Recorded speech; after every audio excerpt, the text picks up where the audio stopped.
অসামাজিক কাজ বন্ধ করতে সৌন্দর্যায়নের উদ্যোগ। জলপাইগুড়ি শহরের সমাজপাড়া করলা নদীর পাড়ে সৌন্দর্যায়নের উদ্যোগ পুরসভার। খরচ ধরা হয়েছে 21 লক্ষ টাকা। খুশি এলাকার বাসিন্দারা। 5 থেকে 20 বছর আগে বাম আমলে রবীন্দ্র ভবন সংলগ্ন সমাজপাড়া করলা নদীর ঘাট সংস্কার করে সৌন্দর্যায়নের উদ্যোগ নিয়েছিল এসজেডিএ, শিলিগুড়ি জলপাইগুড়ি উন্নয়ন কর্তৃপক্ষ। কাজ শুরু হয়ে মাঝপথে বন্ধ হয়ে যাওয়ায় অসমাপ্ত সেই ঘাট দুষ্কৃতীদের আড্ডাখানায় পরিণত হয়। মদ জুয়া থেকে শুরু করে সমাজ বিরোধী নানান কার্যকলাপ এখান থেকে সংঘটিত হয় বলে অভিযোগ। নিরাপত্তার কথা চিন্তা করে পুলিশকে সঙ্গে নিয়ে পুরসভার প্রতিনিধিরা একাধিকবার অভিযান চালালেও মাদক জুয়া সহ অসামাজিক কার্যকলাপ বন্ধ না হওয়ায় এবার সৌন্দর্যায়নের রাস্তার হাঁটলো পুরসভা। 21 লক্ষ টাকা খরচ করে সাজানো হচ্ছে জলপাইগুড়ি শহরে সমাজপাড়ায় করলা নদীর ঘাট। নদীর ঘাটে থাকবে বসার ব্যবস্থা, হাঁটার পথ, সেই সঙ্গে পর্যাপ্ত আলোর ব্যবস্থা। এতে অসামাজিক কার্যকলাপ যেমন বন্ধ হবে, এলাকার প্রবীণরাও অবসর কাটানোর জায়গা পাবেন। পুরসভার তরফে এই উদ্যোগে খুশি এলাকার বাসিন্দারা।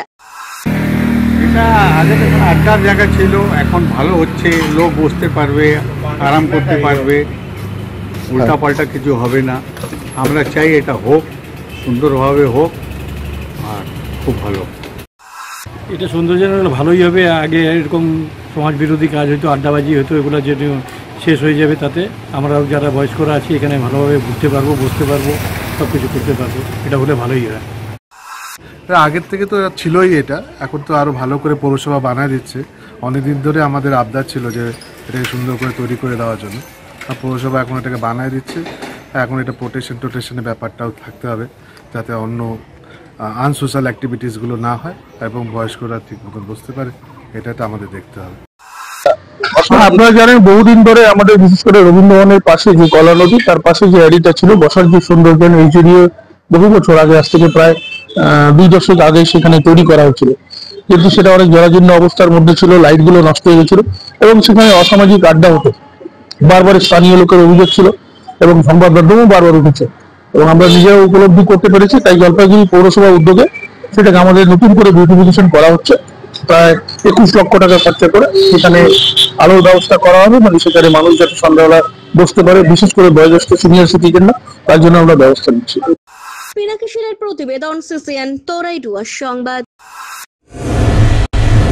শহর জলপাইগুড়িতে সর্বপ্রথম অত্যাধুনিক পরিষেবা যুক্ত পেইন ক্লিনিক ও এমার্জেন্সি অর্থোপেডিক সেন্টার। রোগী দেখছেন প্রখ্যাত অর্থোপেডিক ও ট্রমা সার্জন ডক্টর কমলেশ বিশ্বাস। এখানে সকল orthopaedic operation, all fracture, replacement surgery, plaster অতি দক্ষতার সাথে করা হয়ে থাকে।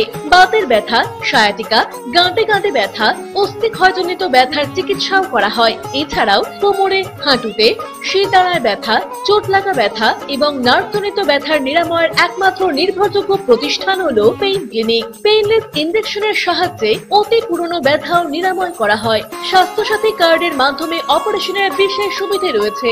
যোগাযোগ করুন ডক্টরস কেয়ার পলিক্লিনিক ও ডায়াগনস্টিক সেন্টারে, হাকিমপাড়া উষসী ভবনের বিপরীতে, জলপাইগুড়ি। ফোন করুন 9804213375 অথবা 6294156082 এই নম্বরে।